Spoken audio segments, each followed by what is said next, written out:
नमस्ते everyone. Indian economy तेज़ी से ग्रो कर रहा है, कंपनीज का रिजल्ट भी अच्छा आ रहा है, म्यूचुअल फंड्स में पैसा भी आ रहा है, एफआईआईज भी कुछ सेक्टर्स में वापस खरीदारी स्टार्ट कर चुके हैं, लेकिन फिर भी इंडियन स्टॉक मार्केट सुस्त पड़ा हुआ है। और यहाँ पे एक और इम्पॉर्टेंट पॉइंटर है, बैंक ऑफ अमेरिका का जो लेटेस्ट सर्वे आया है ना, उसमें इंडिया को एशिया का लीस्ट प्रिफर्ड मार्केट बताया गया है। तो इस वीडियो में जानते हैं कि ये चल क्या रहा है। और उससे पहले एक इम्पॉर्टेंट पॉइंटर जो कि मैं चाहूँगा कि आप लोग कमेंट में लिखें। देखिए, जब भी हम मार्केट अपडेट कवर करते हैं ना, तो उसमें 3-4 मिनट एटलीस्ट चला जाता है। तो आप लोगों को बहुत सारे क्वेरीज आते हैं ना, स्टॉक फंडामेंटल्स पे वीडियोस, आईपीओस पे वीडियोस या फाइनेंशियल स्टेटमेंट्स पे वीडियोस। तो देखिए, अगर ये इसके साथ उसको मैं करूँगा ना, तो वीडियो बहुत लंबा चला जाएगा। 20 मिनट प्लस तो एटलीस्ट रहेगा, इवन 30 मिनट्स के आसपास चला जाएगा। तो एक तो ये किया जा सकता है कि वीडियो बहुत लंबा बनाया जाए, और दूसरा ये कि कभी कभी ये जो मैं अपडेट देता हूँ ना, इसको स्किप कर दिया जाए और प्योर स्टॉक फंडामेंटल या फिर आईपीओ या फिर फाइनेंशियल स्टेटमेंट पे वीडियो बनाया जाए। ठीक है। अब जैसे आप लोग का क्वेरी आया ना, फंडामेंटल्स ऑफ बैंक और एनबीएफसीज के बारे में बताया कि क्या क्या चेक करना चाहिए खरीदते वक्त। ऑफ कोर्स इस पर वीडियो बनाया जा सकता है काफ़ी अच्छा, लेकिन वो टाइम टेकिंग है। ठीक है। उसी तरह से कैश फ्लो स्टेटमेंट कल मैंने बताया था, उस पर ये सब लंबा वीडियो होगा। तो कमेंट में ज़रूर मेंशन करें कि क्या ऐसा किया जाए कि कुछ दिनों ना कभी कभी हम मार्केट जो अपडेट करते हैं उसको स्किप कर दें, प्योर इन टॉपिक्स पे वीडियो बनाएं। और ऑफ कोर्स हमेशा नहीं, कभी कभी। तो कमेंट में बताएं ऐसा सही रहेगा कि नहीं, basis that will decide. So now markets देख लेते हैं। तो इंडियन मार्केट्स तो कल तो परफॉर्मेंस ठीक था, लेकिन आज तो कुछ परफॉर्मेंस है नहीं। Large cap, mid cap, small cap का यहाँ परफॉर्मेंस आप चेक कर सकते हैं। और सेक्टर थीम में भी परफॉर्मेंस नहीं, लेकिन आईटी देखिए गिरा हुआ है, consumption, FMCG, pharma, auto, defence में थोड़ा बहुत परफॉर्मेंस है, और नीचे भी थोड़ा बहुत आपको कहीं कहीं परफॉर्मेंस दिखेगा। तो ओवरऑल कोई खास परफॉर्मेंस नहीं है। बाहर देख लेते हैं तो यूएस मार्केट तो कल बुरी तरह से गिरा था, कंप्लीट ब्लड बाथ हुआ है वहाँ पे। और प्री मार्केट देखेंगे तो वहाँ पे थोड़ा राहत दिख रहा है, जो कि एक इंडिकेशन दे रहा है कि शायद आज यूएस मार्केट का परफॉर्मेंस रिलेटिवली बेटर हो। यूरोपियन मार्केट्स देखेंगे तो यहाँ भी थोड़ा पॉजिटिविटी है, कोई खास परफॉर्मेंस नहीं है, लेकिन हाँ इटली के मार्केट में थोड़ा परफॉर्मेंस दिख रहा है। एशियन मार्केट्स देखेंगे तो यहाँ पे हांगकांग का मार्केट का परफॉर्मेंस आया है, और कहीं कोई खास परफॉर्मेंस नहीं है। कुछ इंपॉर्टेंट पॉइंटर जो कि डेली बेसिस पे हम डिस्कस करते हैं वो है क्रूड ऑयल। क्रूड ऑयल देखिए थोड़ा गिरा है पहले के मुकाबले ना, $93 पर बैरल पे आ गया है। और बॉन्ड 10 ईयर जीसेक अगर आप देखेंगे यूएस का, फिर से वापस चला गया है 4.69%।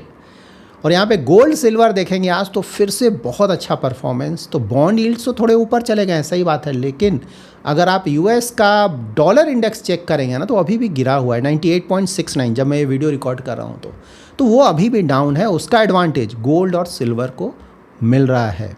सो नाउ आज के टॉपिक पे आते हैं कि ये चल क्या रहा है। तो सबसे पहले तो मैं आपको बैंक ऑफ अमेरिका का जो वार्निंग सिग्नल है उसके बारे में बता देता हूँ, या फिर उन्होंने क्या बोला है उसके बारे में बता देता हूँ।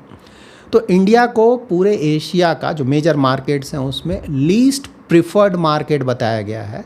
तो बैंक ऑफ अमेरिका सिक्योरिटीज़ का अगस्त महीने का एवरी मंथ आता है ना, मैंने पहले भी कई बार कुछ समय पहले वीडियोस इस तरह का बनाया था। तो अगस्त 2026 में बताया गया है कि जो एशिया फंड मैनेजर सर्वे किया गया है उसमें 32% फंड मैनेजर्स इंडिया को लेकर अंडरवेट हैं। सर्वे में India Asia Pacific x Japan का सबसे कम पसंदीदा प्रमुख मार्केट बनकर उभरा है। तो देखिए यहाँ पे इंटरेस्टिंग बात यह है कि ग्लोबल जो इन्वेस्टर्स हैं वो ज़्यादातर मार्केट्स को लेकर बहुत ज़्यादा बुलिश हैं, लेकिन इंडिया को लेकर वो बुलिश नहीं है। तो यहाँ पे जो रिपोर्ट आया है बैंक ऑफ अमेरिका की तरफ से, उसमें बताया गया है कि जो ग्लोबल इक्विटी एलोकेशन है वो 56% नेट ओवरवेट है, और ये फिगर नवंबर 2021 के बाद सबसे ज़्यादा ऊपर का फिगर है। मतलब पिछले कुछ सालों में सबसे ज़्यादा ओवरवेट है फंड मैनेजर्स। ठीक है।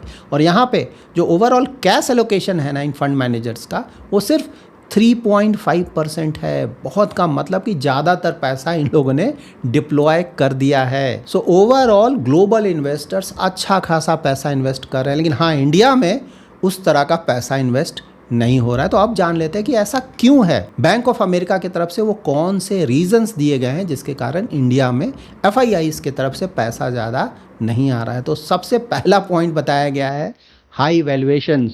आप लोग बोलेंगे अरे वैल्यूएशन तो कोई खास है नहीं, 2 साल से रिटर्न नहीं आया। तो देखिए ये बाहर की कंपनी है, ब्रोकरेज फर्म है ना, तो वो जब भी वैल्यूएशन कंपेयर करेगा तो दूसरे कंट्रीज़ के साथ भी कंपेयर करेगा, सिर्फ इंडिया का नहीं। जनरली हम लोग इंडिया का कंपेयर करते हैं ना, लास्ट 5 ईयर्स के मुकाबले कैसा है, लास्ट 10 ईयर्स का मुकाबले कैसा है, लेकिन जब आप वर्ल्ड मार्केट से ना, वर्ल्ड में जो दूसरे मार्केट्स है उसके साथ कंपेयर करेंगे तो इंडिया का वैल्यूएशन पहले के मुकाबले, बिल्कुल सही बात है, कम हुआ है। लेकिन अभी भी ऐसा नहीं कि कोई बहुत ज़्यादा अट्रैक्टिव हो गया। रिलेटिवली बहुत सारे मार्केट से अभी भी हमारा वैल्यूएशन ज़्यादा है और कहीं कहीं बहुत ज़्यादा है। और देखिए उससे भी बड़ी बात है ना, ये जो ग्रोथ परसेप्शन है ना, अर्निंग ग्रोथ, वहाँ पे अभी भी कॉन्फिडेंस नहीं आ रहा है। इसका रीज़न ये है कि देखिए ग्रोथ तो आ रहा है इंडियन मार्केट्स में, ऐसा नहीं है ना। कंपनीज़ का डेली बेसिस पे ऑलमोस्ट हम लोग डिस्कस करते हैं भाई रेवेन्यू ग्रोथ धीरे धीरे इंप्रूव कर रहा है, साथ ही अर्निंग ग्रोथ भी इंप्रूव कर रहा है। लेकिन बाहर के जब कंपनीज़ के साथ आप कंपेयर करेंगे ना, वहाँ जाकर देखें 30%, 50%, 100% इस तरह का प्रॉफिट ग्रोथ आ रहा है, और वो भी बड़ी बड़ी कंपनीज़ में। ठीक है, उनका मार्केट कैप $1 ट्रिलियन या उससे ज़्यादा, उतनी बड़ी बड़ी कंपनीज़ में भी इतना इतना ग्रोथ आ रहा है। कट से ऑफकोर्स AI है, सेमीकंडक्टर्स है वहाँ पे, जबकि इंडिया की जो बड़ी कंपनीज़ हैं वहाँ पे जाके देखें ग्रोथ ही नहीं है ना। कुछ दिनों पहले ही मैंने आप लोग को अपडेट किया था, हाँ मिड स्मॉल कैप में ग्रोथ आ रहा है, लेकिन लार्ज कैप की कंपनीज़ में तो ग्रोथ आ ही नहीं रहे। और जो FIIs हैं वो अपना ज़्यादातर पैसा तो लार्ज कैप के स्टॉक्स में ही इन्वेस्ट करते हैं।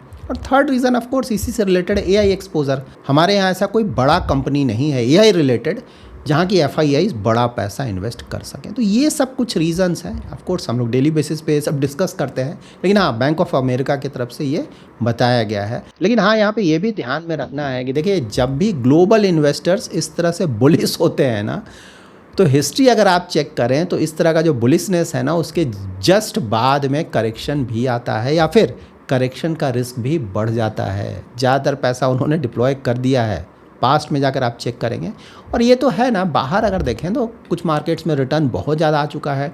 अमेरिका जैसे मार्केट में तो लगातार पिछले कुछ सालों से बहुत ज़्यादा रिटर्न आ रहा है, और फिर प्रॉब्लम्स तो अमेरिकन मार्केट्स में दिख रहे हैं। कल भी मैंने डिटेल में आप लोग को समझाया था। तो ये बात सही है कि ये सब कुछ चल रहा है, लेकिन ये इंटरेस्टिंग होगा देखना कि कब तक चलेगा। ठीक है, तो यहाँ पे हाँ, लेकिन कुछ पॉजिटिव्स भी है इंडियन मार्केट्स के लिए ना।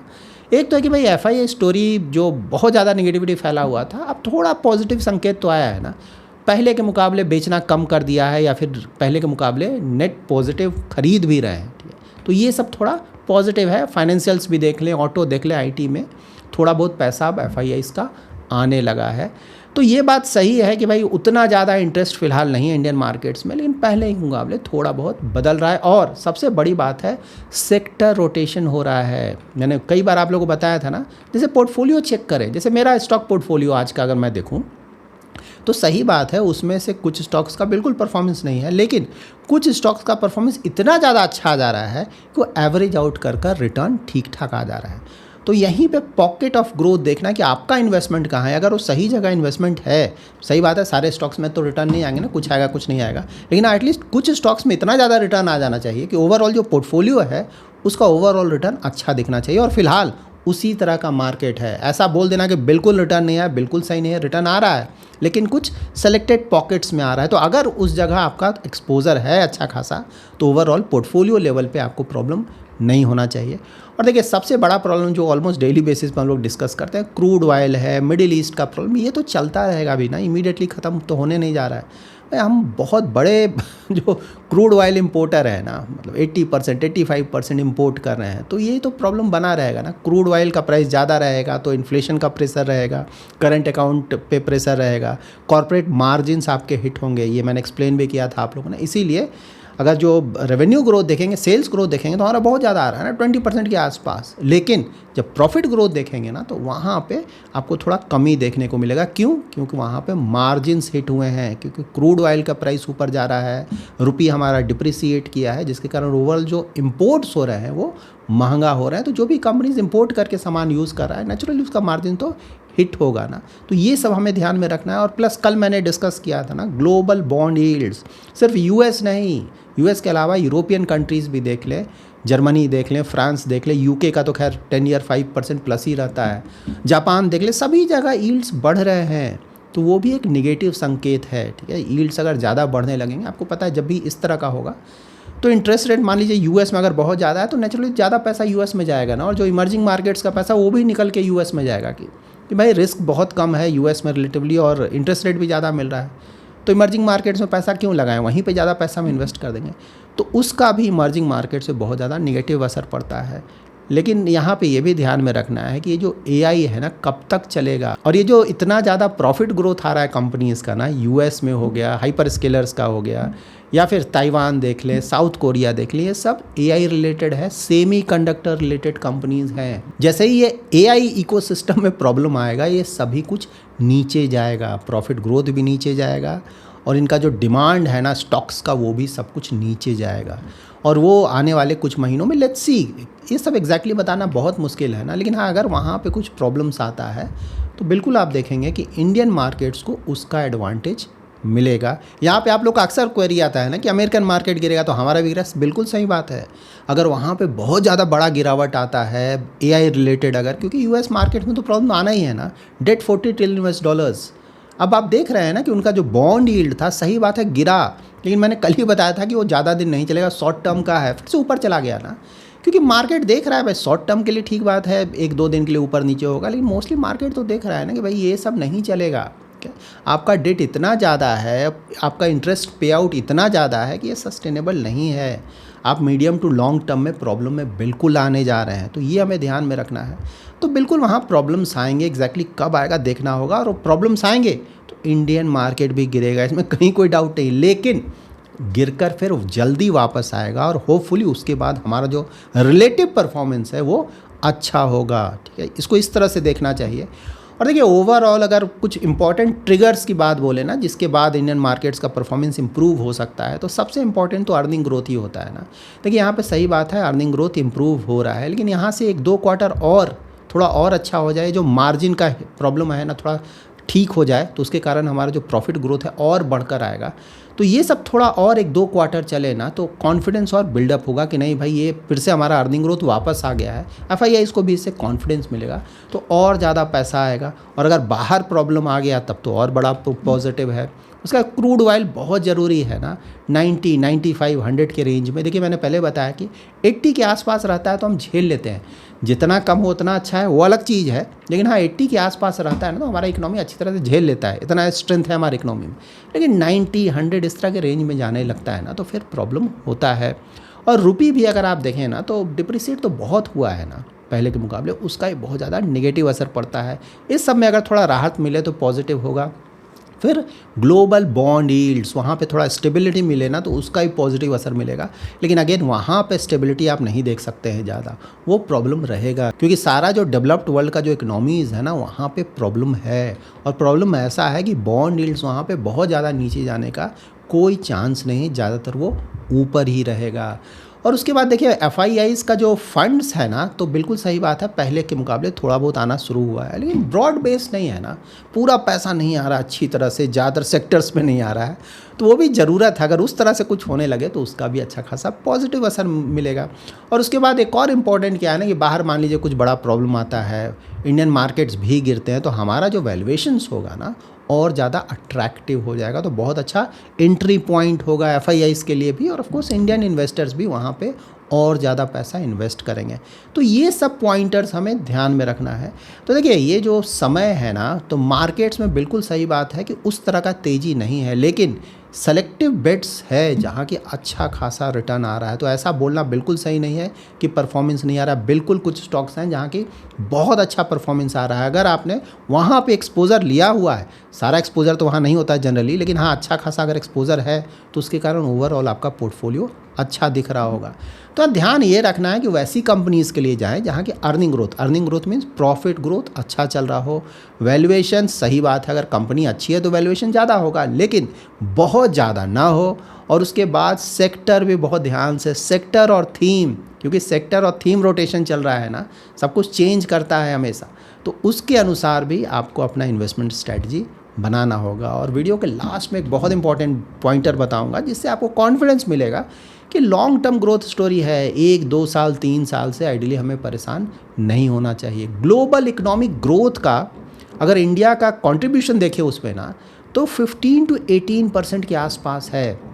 सही बात है, हमारा जो इकोनॉमी है रिलेटिवली छोटा है ना, जैसे यूएस का बहुत बड़ा है, चाइना का भी बहुत बड़ा हो गया है, उसके मुकाबले तो हमारा इकोनॉमी बहुत अच्छा है, जीडीपी टर्म्स में मैं बात कर रहा हूँ। लेकिन जो ग्रोथ है ना, क्योंकि यूएस में ग्रोथ नहीं है, यूरोप में ग्रोथ नहीं है, चाइना ना एक डबल डिजिट ग्रो किया करता था, अब तो 5% भी उसके लिए मुश्किल हो गया जीडीपी ग्रोथ रेट, जबकि हमारा 7% प्लस के आसपास अभी भी दिख रहा है। तो ओवरऑल जो ग्रोथ है वर्ल्ड का ग्रोथ, उसमें ग्रोथ की सिर्फ मैं बात बोल रहा हूँ, ऑलमोस्ट 15, 16, 17% इस तरह का हमारा कॉन्ट्रीब्यूशन रहता है। और इससे भी बड़ी बात, कुछ जो लॉन्ग टर्म प्रोजेक्शंस आए हैं ना, उसमें बताया जा रहा है कि अगले 15 साल 15 ईयर्स तक जो ग्लोबल ग्रोथ होगा ना, उसमें जो हमारे कंट्री के ग्रोथ का कंट्रीब्यूशन होगा वो अबाउट 1/5 के आसपास होगा रफली, जो कि हमें कॉन्फिडेंस देता है कि ये लॉन्ग टर्म ग्रोथ स्टोरी है।